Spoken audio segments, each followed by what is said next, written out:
La coherencia, el hipercampo y los hiloles de Chiapas. En el cerebro humano existen por lo menos dos niveles diferentes de coherencias, una global y la otra local o específica.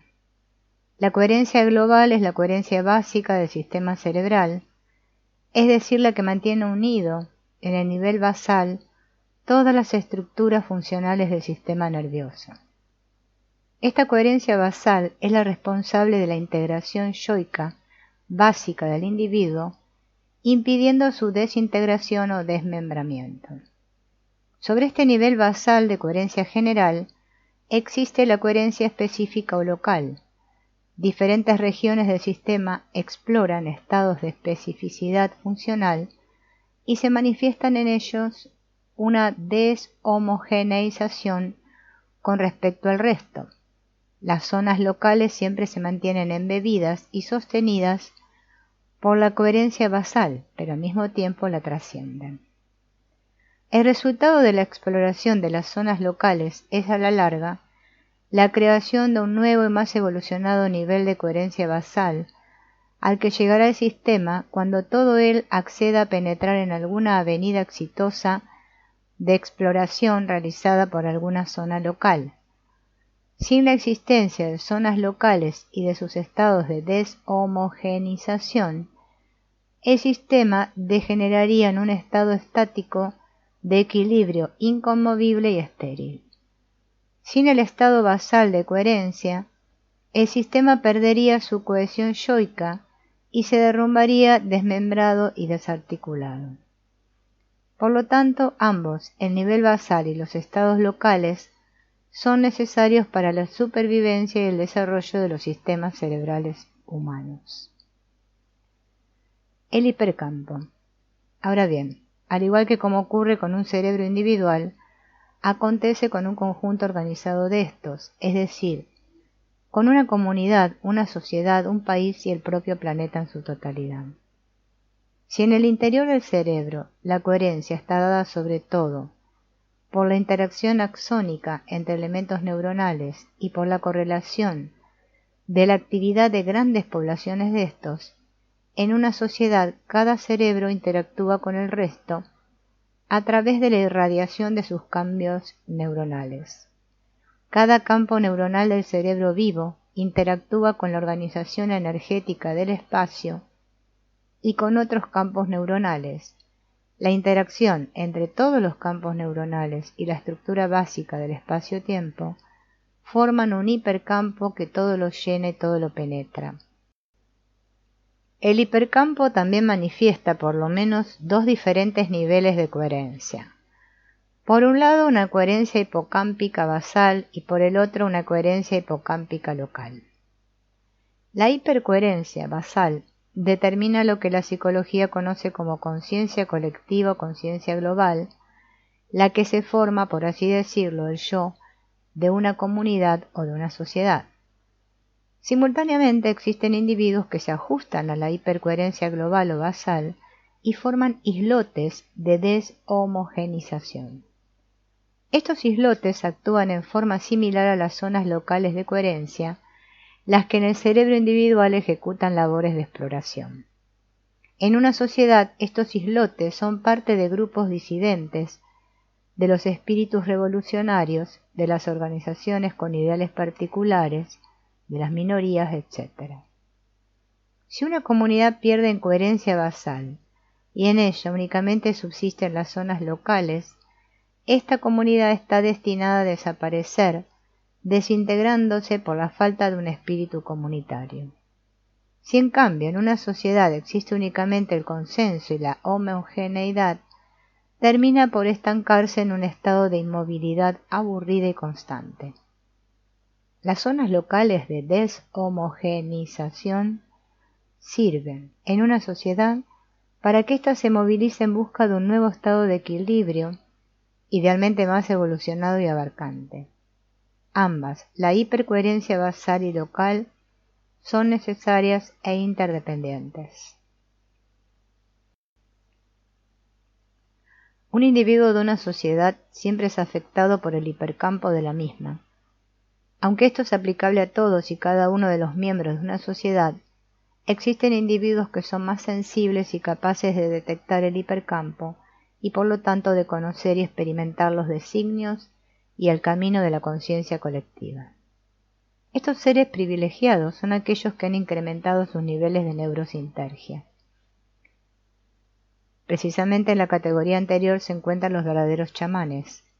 Un chamán se caracteriza, además de otras cosas, por su sensibilidad incrementada y por su capacidad de decodificar información, que para el resto de la población pasa desapercibida.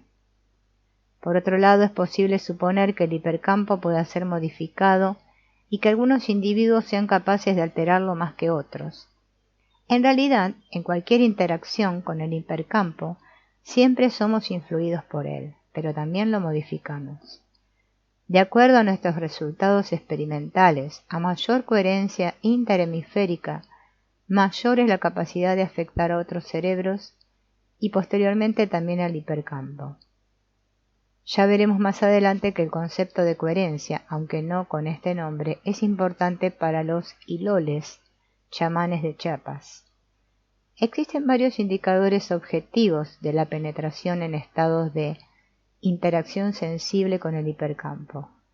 Quizás el más conocido de estos sea la aparición de eventos sincronísticos. Otros indicadores son la capacidad de percibir el futuro y obviamente la capacidad de detectar en forma directa el estado interno de otros seres humanos. Los iloles de Chiapas.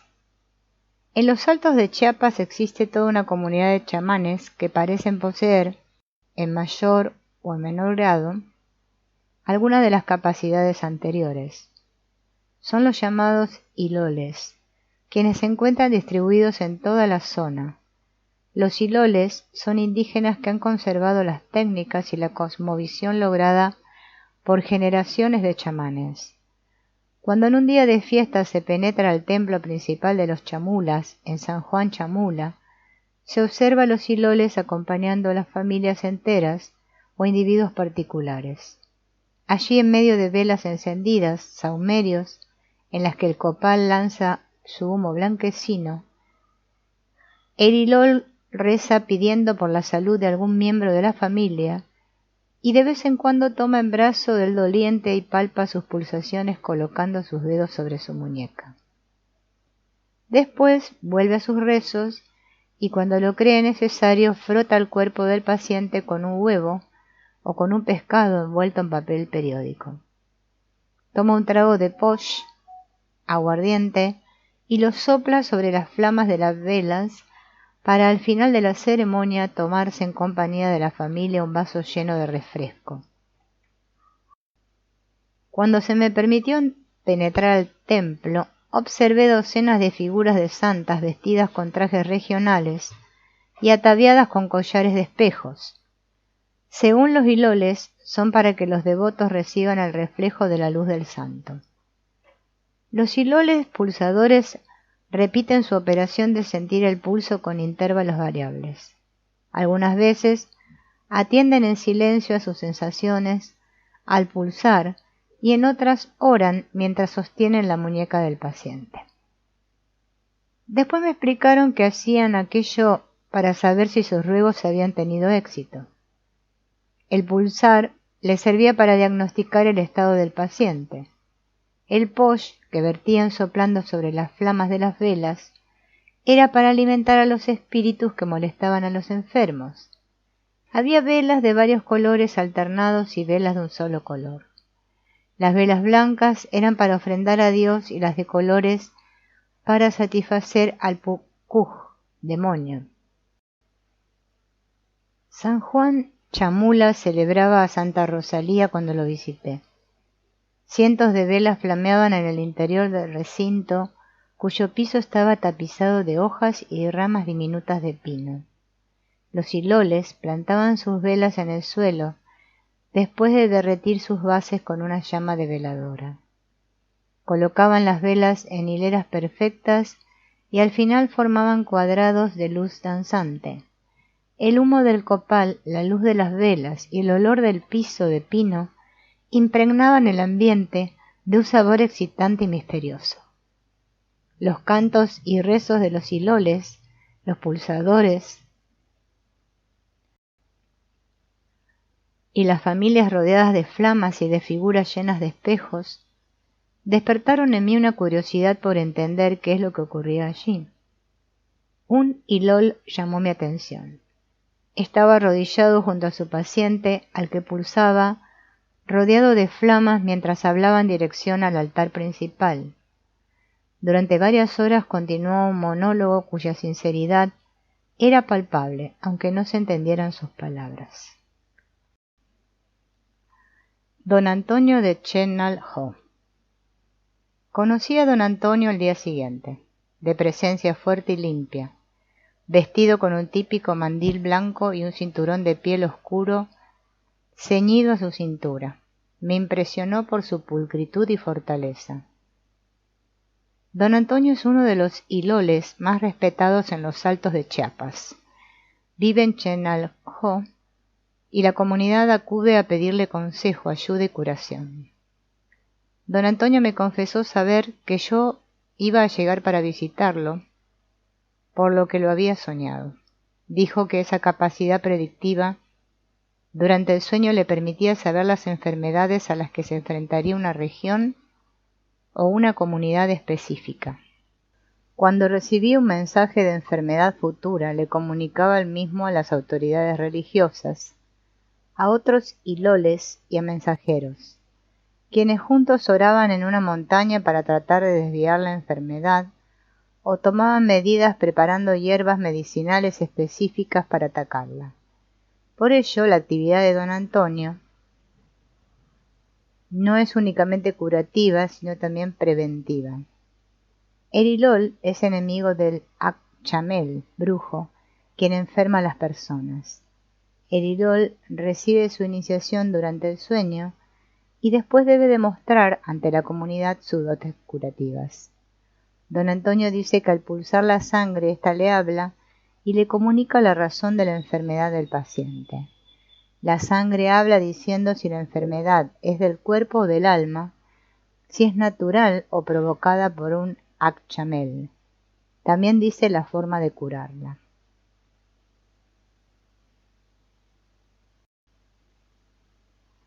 Según los hiloles, un Akchamel puede cortar la existencia tuchvilosa de un paciente. El hilol debe unir la existencia Sakoba para que el brujo llegue a su término natural y no sea arrancado prematuramente de la vida. Según don Antonio y los hiloles de Chiapas, existe un alma chica, Chulel Bikit, y un alma grande, Chulel Muk. Cuando enferma la Chulel Muk, el paciente tarda mucho en morir. Cuando enferma la Chulel Bikit, la enfermedad es fulminante. Cuando la enfermedad viene como castigo de Dios, es relativamente fácil curarla. En cambio, cuando la enfermedad proviene del Pukuj, es muy difícil curar al paciente porque el Pukuj es un ser malo y egoísta que desea daño. Según los hiloles, existen zonas de la tierra ocupadas por el Pukuj. Estas Yawalbalumil no deben ser visitadas y menos aún habitadas por seres humanos.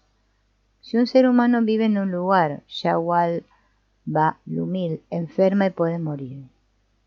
Según don Antonio, el pulsador aprende su oficio en una forma mágica, generalmente a través de sueños.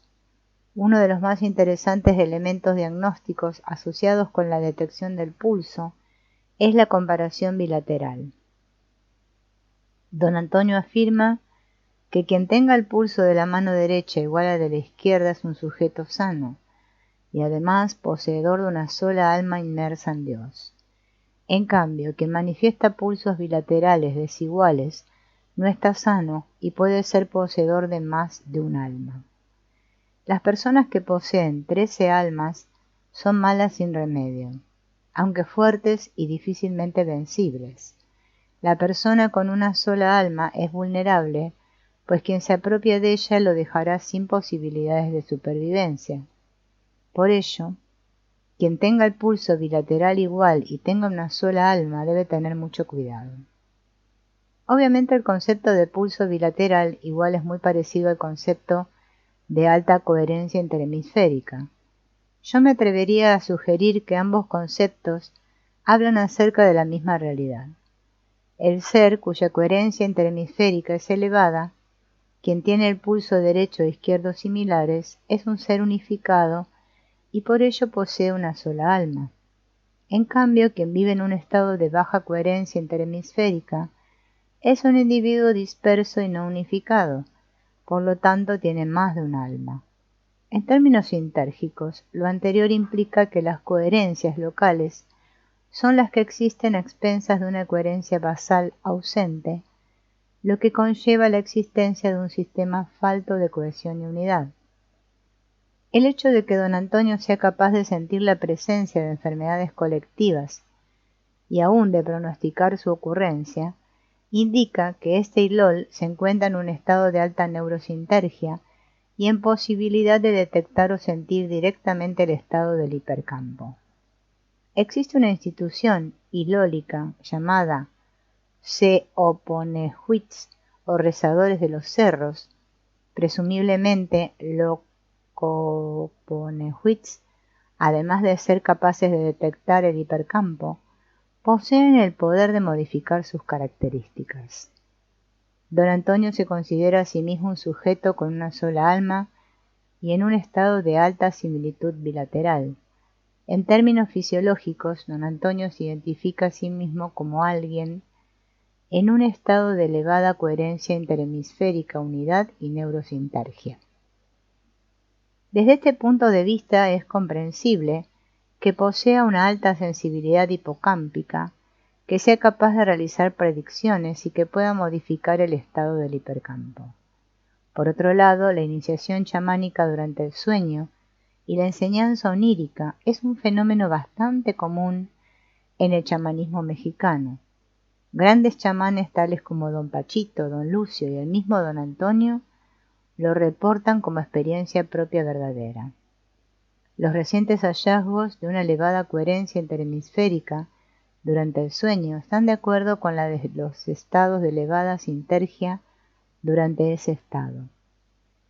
Los iloles utilizan, además de los ya descritos, otros procedimientos terapéuticos. Don Antonio afirma haber tratado varios casos de Chulel-Biquit con gallinas. Estas se frotan en el cuerpo del paciente con el objeto de que absorban la enfermedad o el daño del mismo. El ilol observa el comportamiento de la gallina después de esta operación. En los casos de Chulel-Biquit, generalmente la gallina muere a los 3 días.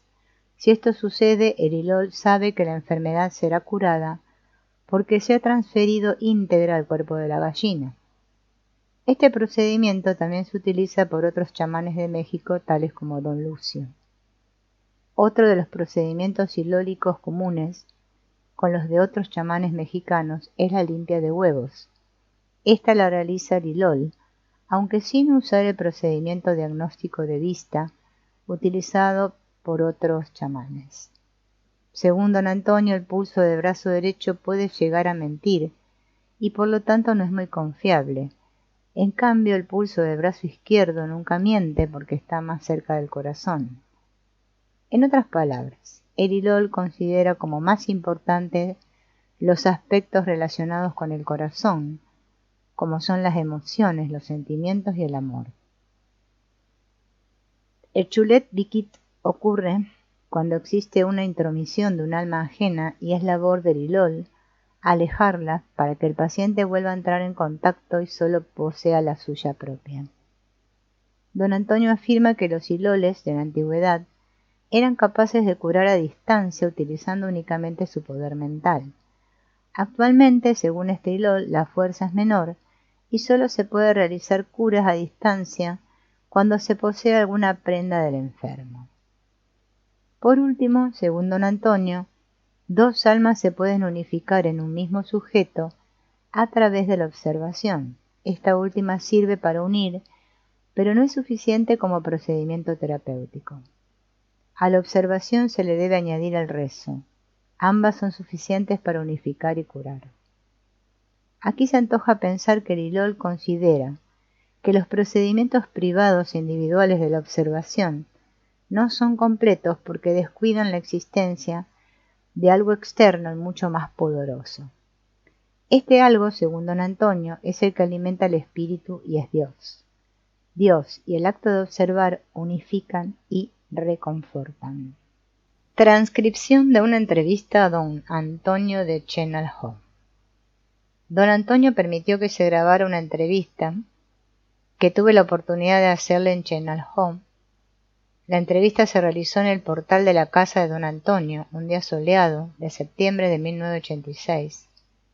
Estaban presentes don Antonio, el autor, José Vicente Resino, quien es el director de Archivo Etnográfico de Chiapas, un traductor, la esposa de don Antonio y dos de sus hijas. Algunas de las cuestiones tratadas fueron traducidas al español, por lo que es necesario asumir fallas en la interpretación. El autor se percató que el traductor transformaba las preguntas y respuestas simplificándolas, por lo que se solicitó al final de la entrevista que fuera más literal. Existe una tendencia hacia lo concreto que fue responsabilidad del traductor y su deseo de simplificación. Con esta advertencia, hela aquí. Los Liloles de Chiapas, don Antonio de Chenalhó. Traductor. ¿Por qué se siente tan bien, tan fuerte? Que no entiende. Que si puede explicar algo, por ejemplo, ¿por qué usted dice que siente así? ¿Por qué? Algo de ejemplo. Entrevistador. Como mucha alegría interna, mucha felicidad. Como si estuviera una luz adentro, pero se siente aquí. Aquí es donde se siente más. ¿Por qué? Traductor. De ver el ambiente bonito, el ambiente cualquiera persona que venga, porque él o las gentes, pues no lo extraña pues, sino que con el corazón abierto. Claro que también el ambiente que coopera también, pero de eso dice él, de que según las personas que vengan y según sus comportamientos, sus tratos, lo que pueda hacer, porque también si es que las gentes vienen con malas intenciones, porque hay unas gentes que vienen aparente, de que vienen a sacar cosas buenas y luego es todo al contrario. Hemos tenido gentes de eso, él lo sabe, eso dice. Si es que en realidad vienen en una investigación, en bien del pueblo, en bien de la humanidad, entonces esa persona es bien recibida. Pero hay gentes que nada más aparenta de venir, entonces también eso es la coordinación. Pero según la presentación de cada persona, porque no todas las personas vienen tan amables como ustedes pues, eso es su indicación. Entrevistador. Ahora, ¿quién es el que da la bienvenida? ¿Por qué el hombre le da la bienvenida a otro hombre? Pero, ¿los lugares también pueden dar bienvenida? Traductor. En este momento dice él que les da la bienvenida a ustedes. Vuelvo a repetir de que si en realidad vienen a visitar con buena manera y de eso le pide a Dios nuestro Señor la bienvenida, que no sea la primera vez y que sigan visitando, pero siempre en vez en cuando, que sea una visita en beneficio de la humanidad o de la gente. Entrevistador.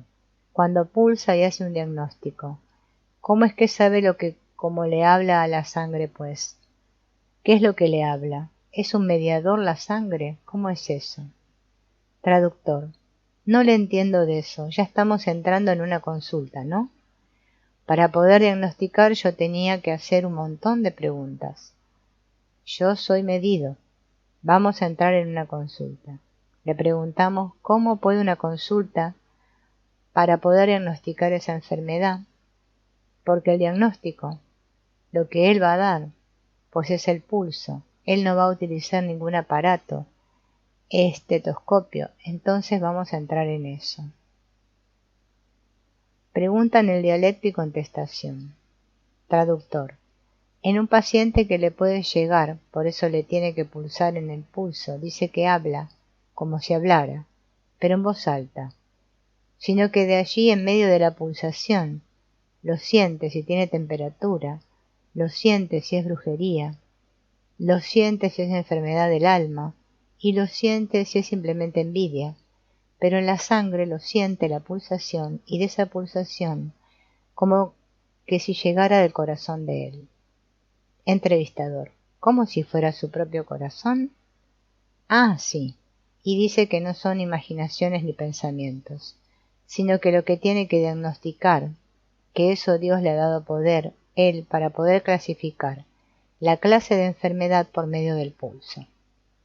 Otra voz: no cualquier persona puede. Traductor: no, dice el que no cualquier persona. Entrevistador: ¿me podría pulsar a mí? ¿Me podría decir cómo me ve?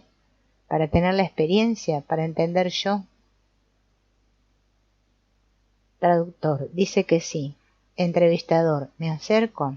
Don Antonio: buena gente, buen corazón. Traductor: tiene el corazón muy bueno. Hay otro que nada más vienen a engañar. Una mano dice que es mentiroso, pero la otra no. La del lado de su corazón dice que no, su corazón no es mentiroso. Si está más uno aquí, los dos iguales muy bueno, es parejo, fibra, fuerza con Dios. Hay unos que muy débil aquí. Entrevistador: está disparejo. Otra voz: ¿yo cómo estoy, don Antonio? Entrevistador: me dijo que yo estoy bien. Traductor: dice que está usted bien. Otra voz: quieren emparejar. Otra voz: ¿sí van a emparejar? Otra voz: va a emparejar, pero sí. Si está un poco bajo, quieren igual en todo. Otra voz: parejo. Don Antonio: un balance. Entrevistador: dígale que yo estoy estudiando eso. El balance de los dos lados. Que sí, pues. Don Antonio: frases en dialecto no traducidas. Entrevistador: coherencia. Está estudiando que hay coherencia. Nosotros le decimos coherencia. Que los dos lados estén en coherencia. Entrevistador: cuando hay coherencia, bien, cuando está igual el pulso, es cuando Dios empieza a contestar. O sea, ¿hay una relación entre igualdad? Don Antonio: ¿es una pregunta de usted? Entrevistador: sí, sí, sí. ¿Sí, don Antonio? Don Antonio: exacto, sí, sí, sí. Entrevistador: cuando hay igualdad, ¿uno está más unido y se une con un todo? Don Antonio: eso es, sí, sí, sí. Entrevistador: don Antonio, me dijeron que ustedes creían que existía una Chulel Bikik y una Chulel Muk y un Pukuj. Don Antonio: ah, Chulel Bikik. Eso es, así es. Traductor: sí, vamos en el Bikik Chulel, Chulel Kikik. Entrevistador: ¿Chulel Kikik? Traductor: nada más es al revés. Entrevistador: ah, es Bikik Chulel. Traductor: Bikik Chulel. Otra voz: es muy peligroso ese, mata luego. Traductor: nada más dice que esto es muy peligroso porque la palabra Bikik Chulelal es como aquellas personas, vamos a suponer neurótica, o muy nervioso en cualquiera cosita que no le gusta. Uno puede matar inmediatamente, entonces eso es Bikik Chulelal, porque puede matar rápido eso, pero si es que le da tiempo de pulsar y sentir si es que simplemente necesita por un soplado podría sanar, y si no también en el pulso puede decir que si quiere tiene que rezar, tiene que encender sus velas, sus inciensos, quizás hasta una gallina para comer, un tamal, un poquito de licor, eso es para hacer eso. Pero eso es muy peligroso, ese es el alma chica, le llaman, eso es Bikik Chulelel, es alma chica. Entrevistador: ¿pero todos tenemos un alma chica? Traductor: todos. Entrevistador: pero a veces está mal y se probó. Traductor: el alma chica no es de uno, ni de mío ni de usted. Alma chica viene otra alma extraña para atacar a usted. Entrevistador: ah. Traductor: otra alma para atacarlo a usted. Entrevistador: claro, y por eso se pone mal. Traductor: su enemigo pues, parié hace rato pues, de que una persona neurótica, por ejemplo, usted está hablando bien. pero ya le entendió mal, y ahorita lo mata con pistola, de escopeta. Los puede matar otra alma, otra persona. Traductor. Según tiene que encender sus velas, son 6 de estos diferentes colores y 13 de esas chicas que no se encendieron. Otra voz. Este es para Dios en el cielo, ese es para el Pukuj. Le dicen envidia, es de color, este es para Dios. Traductor. Sus velas que nos enseñó, las blancas, es para Dios, primero tiene que hablar Dios, para que así pueda ayudar a hablar también al Pukuj. El Pukuj ya es el demonio, es el Satanás, el que usted quiera. ¿Por qué?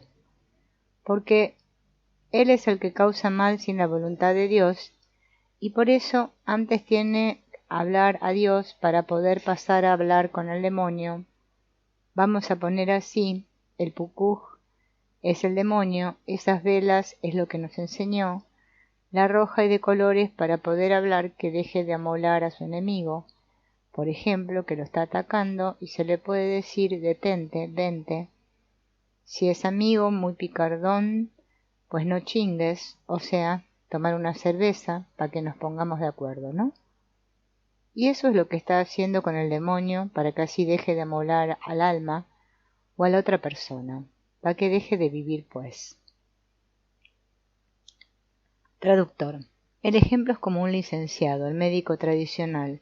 Es como un licenciado que tener que hablar primero al jefe, que es el Dios, para que ahí se llegan a juntar las 3 personas, o sea, el médico tradicional, Dios, y el demonio.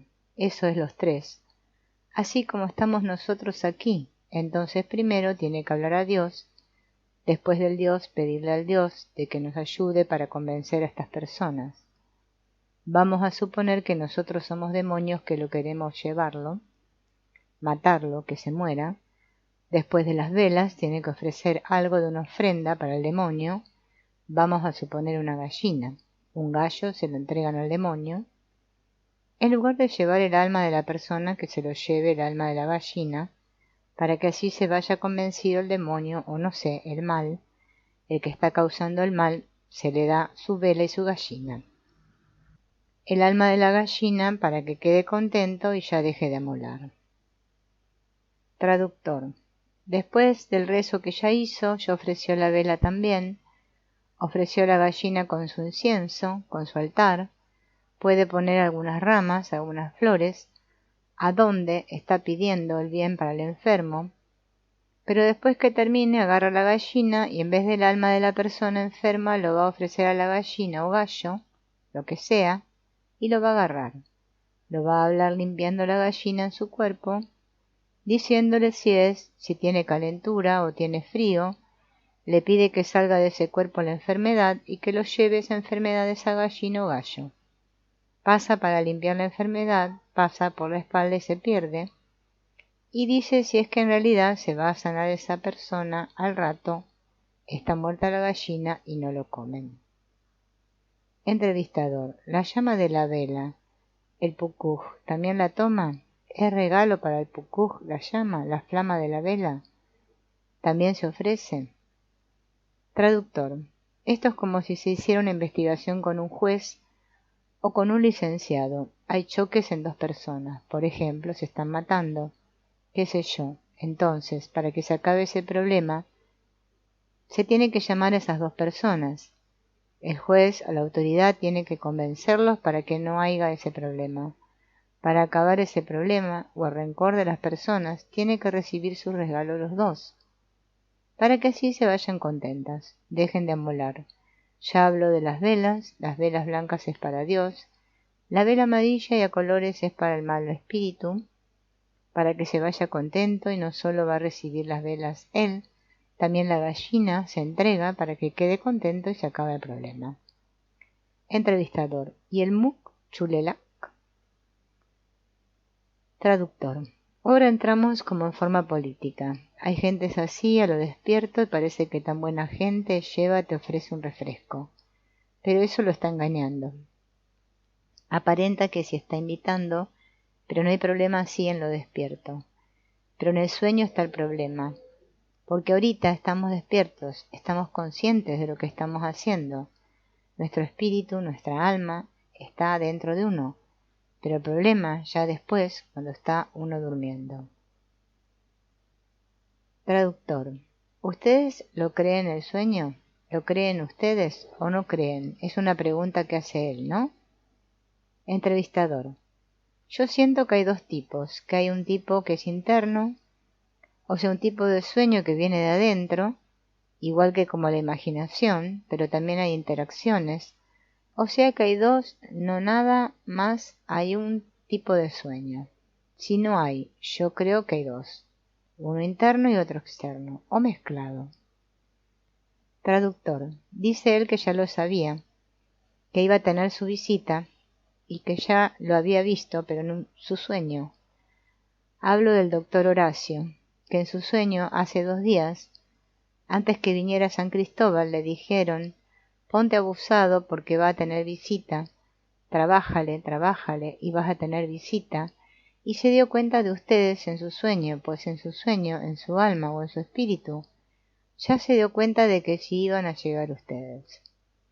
Entrevistador. Bueno, eso nos lleva a la tercera pregunta. Nosotros creemos que hay tiempo, ¿no? Que hay pasado y que hay futuro y que hay presente, y pensamos que eso es la realidad, como pensamos que esto es real. Pero, ¿no estaremos equivocados? Vamos, por lo menos yo que no tengo la cultura que tiene don Antonio. La pregunta es si en sueños se puede ver el futuro. ¿Qué es lo que realmente está pasando? Traductor. Dice que hay enfermedades de fiebres, de diarreas, de vías respiratorias, pero ya hace días ya lo había soñado, y que le dijeron que tenga mucho cuidado porque va a haber muchas enfermedades de esas índoles, y eso no lo había mencionado ahora, se la ha presentado muchas personas de calentura en esta región, en Cancún, en Oxchuc, en Ocosingo, en San Pablo, en otros lugares que hay muchas enfermedades ahora, pero ya lo sabía antes. Don Antonio, pura gripa, pura calentura. Otra voz. ¿Y de dónde viene la enfermedad, don Antonio? ¿No se sabe? Don Antonio. Por eso, ahí se nota. Así se nota pues. Enfermedad de Dios, castigo de Dios. Otra voz. Yo quisiera hacer una pregunta. Ahorita que usted dijo eso, don Antonio, cuando la enfermedad es por voluntad de Dios, cuando es un castigo de Dios, ¿no se puede curar? Don Antonio. Se puede más fácil. Es más fácil la enfermedad de Dios. Es solo castigo de Dios, puede curar, puede soplar, pero lo que más difícil es el calor del puzcuj. Traductor. Le estaba diciendo de esta conversación, ese sueño que ha tenido. Sabe que eso no le va a dar tiempo para curar tantas gentes. Ahora tiene la medicina preventiva que ya se juntaron con varias gentes. Hoy en la noche van a tener una reunión con sus gentes, pasados, médicos tradicionales, para plantar la medicina preventiva.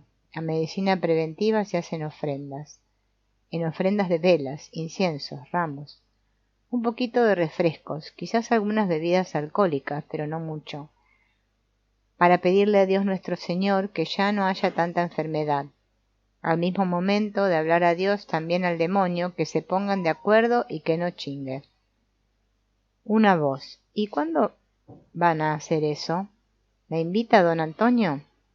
Don Antonio. Muy bien, porque así son para que no haya enfermedades. Una voz. Gracias, don Antonio. Traductor. Hasta eso. Yo sé sus curaciones. Cuando hacen eso, le llaman milla ellos. Una voz. Ah, es la milla. Van a hacer una milla especial para pedir. Ah. Traductor. Sí. Pero son solo especial. Le dan gracias a Dios de que vivimos, de que ya tienen la comida, ya tienen maíz, ya tienen frijol. Al mismo tiempo le dan gracias a Dios por eso, pero también le piden que les dé la salud y que ya no se meta tanto el demonio para molar. Entrevistador. Yo tengo preguntas. Cuando uno está unido, o sea, cuando uno es igual, entonces está uno unido y se une todo. ¿Lo que uno haga afecta a todos? Traductor. No le entendí. Entrevistador. Cuando uno está en unidad y entonces está en contacto con Dios, digamos, pero no con Dios nada más, con todo.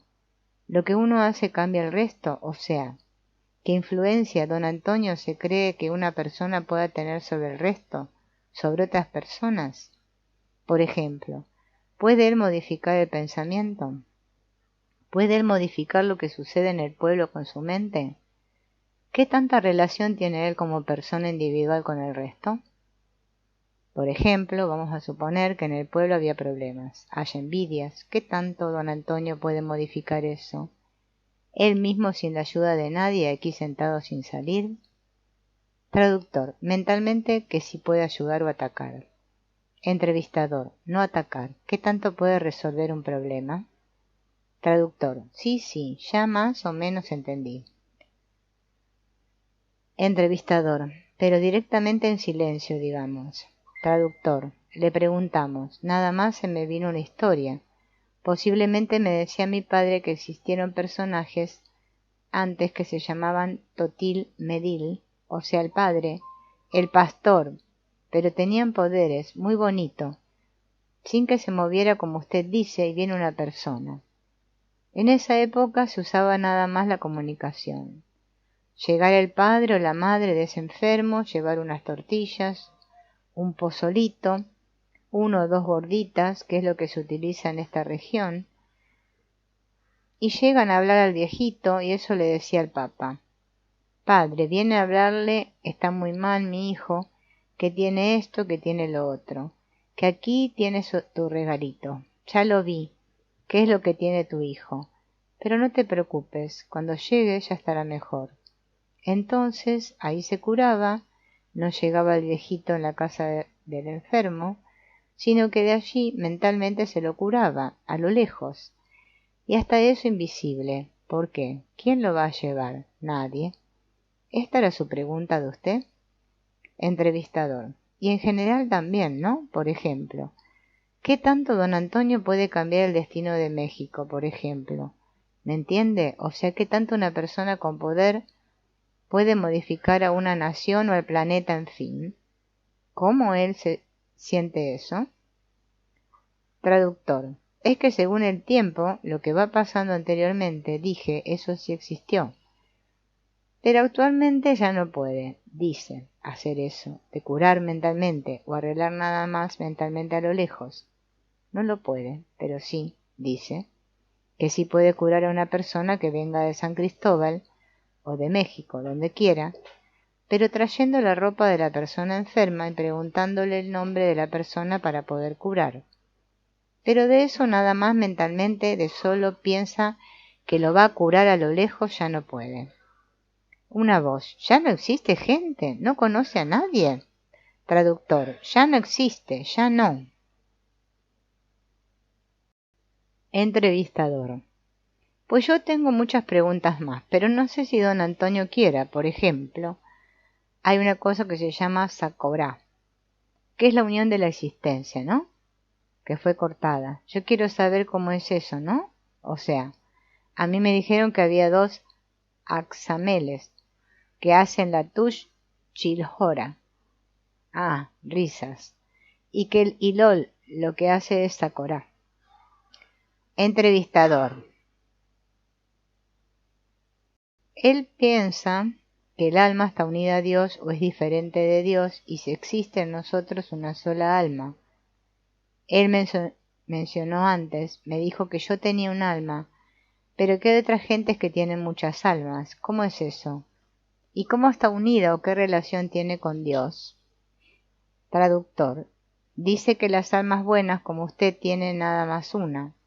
Está con Dios, puede estar junto con Dios. Está en su abrazo como un buen amigo y pueden hacer un montón de cosas buenas. Pero aquellas personas que tienen varias almas, eso es, estar con los demonios, porque nada más tratan de hacer males, sí. Y ya pueden invitar, vamos a amolar a aquel, vente, vamos a amolar. O vamos a echar o a tomar unas cervezas para planear, para ir a amolar. Pero aquella persona que nada más tiene una, como usted la tiene, eso no es peligroso, pues, para las gentes, las demás gentes, sino que está con Dios y pueden hacer cosas buenas. Entonces, al mismo tiempo de eso, Al ver que está usted con una persona grande y bueno como usted, las otras personas, la mayoría, que no son buenas, entonces van a sentir como envidia. ¿Por qué ese ya se junto con aquel otro? ¿Por qué no está con nosotros? Lo chingamos.